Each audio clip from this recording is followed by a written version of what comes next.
Hello friends. When I say pause, you might want to pause and then go to the video link in the description to see the song that I'm talking about. Cook, if you go to that video, you want to pause at 28 seconds, skip to 32 seconds, and then hit play again. There is one curse word. So of course, my first instinct is to talk about 21 Pilots because that's my favorite band, but y'all already know about them. So I decided to talk about another artist that I really like, and who also has really good, meaningful, powerful lyrics. I chose the song 5 out of 6 in particular. You can go ahead and pause and listen to that now. Because it kind of summarizes her style of music. But more so than summarizing her music, it has really creative lyrics and is generally good advice for people. And that advice is basically to be honest. The lyrics actually remind me of the kind of honesty that Jesus encouraged, especially the bit about, see how an honest answer shuts down people asking trick questions. Kind of makes me think of Pharisees and lawyers asking him questions to trip him up. I really like the imagery of the phoenix in the ash, as in a beautiful bird, but guess what, I do have some humble beginnings. And the imagery of red eyes shining in the camera flash. Like, no, I'm not going to Photoshop myself kind of idea. And the idea that heat finds a way to rise somehow. Being a symbol for the truth always gets out. It just does. And that kind of honesty really is reflected in her style and in her personality. Like, even though I'm not like a super crazy fan, I know a lot about a relationship that went badly because she talks about it. She was on and off with the same guy for 10 years despite his repeated cheating, and she talks about that honestly in her music and in a TED Talk. And honestly, some of the lyrics are creative, like her detractors, in order to see her descent, have to play the tape backwards because, she's rising. So if you want to see her fall, you have to play the tape backwards. I just think that's funny. Also, apparently she has a background in philosophy, and it shows.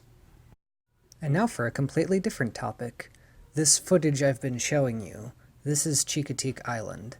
Our friend from college, Carrie, this is a place she cares a lot about. I ended up here because I was going to be shadowing a doctor close to here, but he ended up having a meeting, and I had already driven all this way, so I figured why not stop by this beautiful tourist location.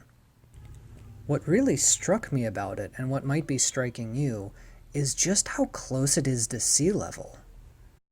Any puddles you see are not from rain, they're from the rise of the sea level. This is not a flood state, this is normal.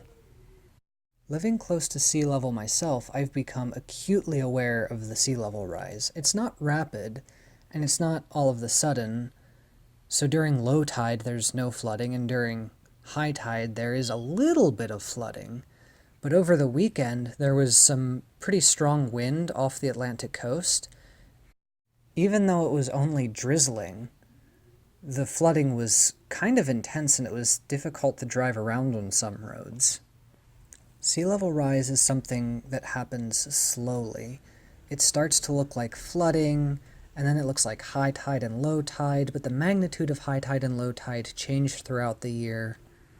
It's a very gradual process with a punctuated gradual process, I guess you could say. Based on the graph I'm looking at, I'll link to it in the description, it seems like we've gained 1 to 2 inches of sea level rise since 1970. Not a big deal, you would think. We can expect a rise of 1 foot somewhere between 2055 and 2090. You can clearly see that a rise of 1 foot would be pretty inconvenient for the people that live here. You could probably cross the bridge to leave the island during low tide, but at that point it might be inconvenient to own a car. But you could still live here, I guess. But how do you decide when to move out? When do you decide to stop investing in building buildings and properties here? Or do you just cope by building raised parking garages so that way you can store your car during high tide? When does the government force an evacuation?